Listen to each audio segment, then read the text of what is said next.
Trap whole বা একটা loop whole বলা যেতে পারে, কারণ বিগত সময়ে ছাত্রলীগের সাথে জড়িত ছিল। হলে ক্যাম্পাসে বাম ঠেকাও, মানে আমি জানি না এই স্লোগানগুলো যারা দিচ্ছেন তারা আসলে কি পরিমাণ রাজনৈতিক অদূরদর্শিতা নিয়ে নির্বাচনটা করতে নামছেন। প্রক্টর তাহলে কারা? ছাত্র শিবির বিশ্ববিদ্যালয়ের প্রক্টর। এই বিষয়ে আসলে আমি কথা বলতে চাচ্ছি না। এই বিষয়ে আপনি ইমিয়াপুর সাথে কথা বলেন। ইমিয়াপু একটু আগে সাক্ষাৎকার দিয়েছেন এই বিষয়ে, ইমিয়াপুর সাথে কথা বলেন। ট্র্যাপ হোল বা একটা লুপ হোল বলা যেতে পারে, কারণ বিগত সময়ে ছাত্রলীগের সাথে জড়িত ছিল এমন অনেক মানুষকেও আমরা এই নির্বাচনে অংশগ্রহণ করতে দেখছি, এবং যারা পরবর্তীতে আরেকটা সংগঠন এসে জড়িত হয়েছে। এরকম লুপ হোল তো ক্রিয়েট করা যায়ই, কিন্তু আমাদের দেখেন মূল লক্ষ্যটা আর কি ডাকসুটাকে বাস্তবায়ন করা, এবং এরকম কোনো লুপ হোলে বা ট্র্যাপ হোলে না পড়ে আমাদের মূল যে এজেন্ডা সেখান থেকে আর কি আমরা কোনোভাবেই সরে যেতে চাচ্ছি না। জানি না ভাই, এটাকে প্রোপাগান্ডা বলেই আমরা ধরছি। জুলিয়াস সিজার তো ভাই সে তো ছাত্রলীগের সন্ত্রাসী, এবং তাকে নিয়ে আমরা বারবারই বলে যাচ্ছি যে আমরা চরম নিন্দা জানাচ্ছি সে কিভাবে এখানে আসে, নমিনেশন ফর্ম তোলে বা ডাকসুতে অংশগ্রহণ করে। এটা নিয়ে আমাদের নিন্দা আমরা জানাচ্ছি, এবং আমরা দেখি প্রশাসন এ নিয়ে কি পদক্ষেপ নেয়। RICL TMX, যুগের পর যুগ স্থাপনা থাকে মজবুত।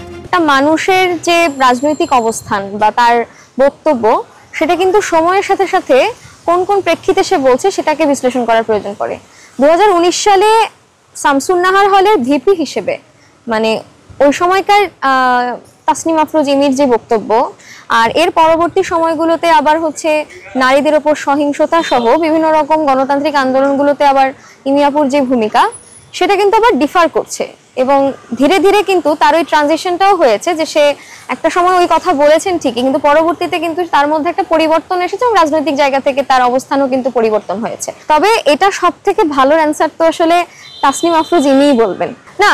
যেহেতু একটা নির্বাচনকে কেন্দ্র করে আমাদের যদি আমাদের রাজনৈতিক প্রেক্ষাপটগুলো বা আমাদের প্র্যাকটিসের জায়গাগুলোকে আমরা বলি, তো সেটা জাতীয় নির্বাচন হোক, ক্যাম্পাসের নির্বাচন হোক, সবসময় বিভিন্ন রকম মানে মূল রাজনৈতিক সংকটটাকে উপেক্ষা করে অপ্রধান বিষয়গুলোকে নিয়ে অনেক রকম চক্রান্ত, ষড়যন্ত্র, মতভেদ তৈরি করা, বিভ্রান্তি তৈরি করা, এগুলো প্র্যাকটিস হয়েছে।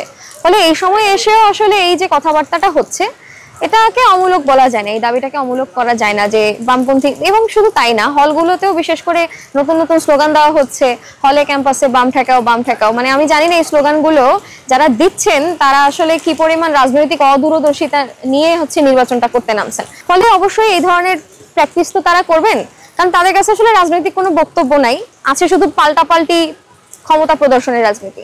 ফলে আমরা ওই ক্ষমতা প্রদর্শন দেখাতে যাচ্ছি না, আমরা ছাত্রদের হয়ে কথাটা বলতে চাচ্ছি, মানে নিচু স্তরের রাজনীতি আমরা করতে চাই না। স্বৈরাচার পুনর্বাসন অথবা তার বক্তব্যকে কেন্দ্র করে কোন প্রতিক্রিয়াশীল গোষ্ঠী যে এখন ওই প্যানেলকে বিতর্কিত করার জন্য এই প্রচারণা চালাচ্ছে, আমরা খুব ভালোভাবেই বুঝি, এবং আমরা মনে করি ওই প্রতিক্রিয়াশীল গোষ্ঠী জয়ী হতে পারবে না। এবং ইমিয়াপুর গণতান্ত্রিক আন্দোলনে দীর্ঘদিনের সংগ্রামী ইতিহাস আছে, এবং পাবলিক ফোরামেই সেটা আছে, এবং ছাত্র সমাজ নিশ্চয়ই যখন ভোট দেবে তখন তারা বুঝে শুনেই ভোট দেবে। প্রশ্নের বিরুদ্ধে তো জামাতিকরণের অভিযোগ তো আছেই। নিউজে এরকম এসেছিল যখন 5 তারিখে তারা রাজাকারের ছবি প্রদর্শন করেছিল, তারপর নাকি প্রক্রিয়াল টিম তাদেরকে নির্দেশনা দিয়েছিল প্রদর্শনী বন্ধ করে দেওয়ার। তারপরেও কিন্তু তার প্রদর্শনী চালিয়ে গিয়েছে। অতএব প্রক্টর তাহলে কারা? প্রক্টরকে আসলেই প্রক্টর বডি যারা আছে তারা, নাকি ছাত্র শিবির বিশ্ববিদ্যালয়ের প্রক্টর? সেই প্রশ্ন তো বারবারই আসে। অতএব এবং ছাত্র দলও কিন্তু ইতিমধ্যে প্রশ্নের বিরুদ্ধে ব্যাপক অভিযোগ তুলেছে, এবং এই নিরপেক্ষতা যদি প্রশ্নবিদ্ধ যতবার হবে, প্রশ্ন যদি যতবার কোনো দলের পক্ষ নিয়ে কাজ করবে, এটা ততবারই ডাকসুর উপরে এটা একটা বিরূপ প্রভাব ফেলবে।